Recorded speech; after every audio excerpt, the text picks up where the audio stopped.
සංගීතයේ කතාවට ආදරය කරන ඔයාලව ගොඩාක් ආදරෙන් පිළිගන්නවා අදත් මගේ channel එකට.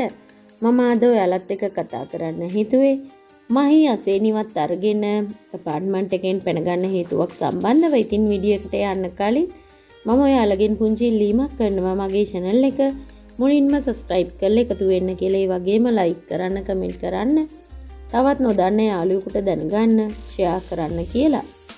ඇත්තටම මේ වෙද්දී කල්පනගෙන් බේරගත්තට අසේනි ඒ ගෝලයන්ට ගහලා අරගෙන ආව වුණාට අසේනිට එච්චර සුවතාවයක් නැහැ.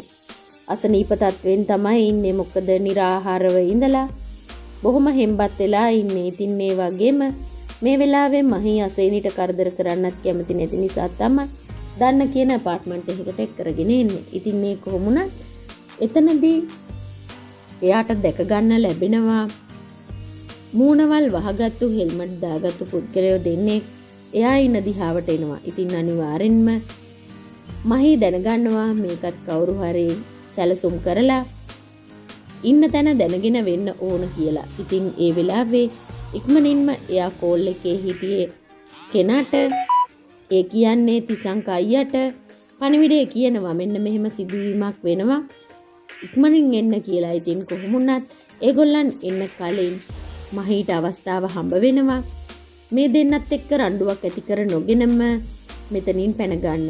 මොකද ඒන පුද්ගලයෝ දෙන්න දන්නේ නැහැ මහී දැක්ක බව. නමුත් මහී ඒ දෙන්න දුර තියාම දැක්ක නිසා මහී ඉක්මනින් ෆෝන් එකේ ඉන්න විදියටම අඟවලා මීට ඇතුළට ගිහිල්ලා දොර ඇතුලෙන් වහගෙන එතනින් මහී අසේනිවත් අරගෙන පැන ගන්නවා. ඉතින් අනිවාර්යෙන් ඒගොල්ලන් මෙතනම ඉඳෙද්දී ලොකු සිදුවීමක් වෙනවා ඉදිරියේදී. ඒ ගැන කතා කරන්න මං එන්නම් ඊළඟ වීඩියෝ එකෙන්.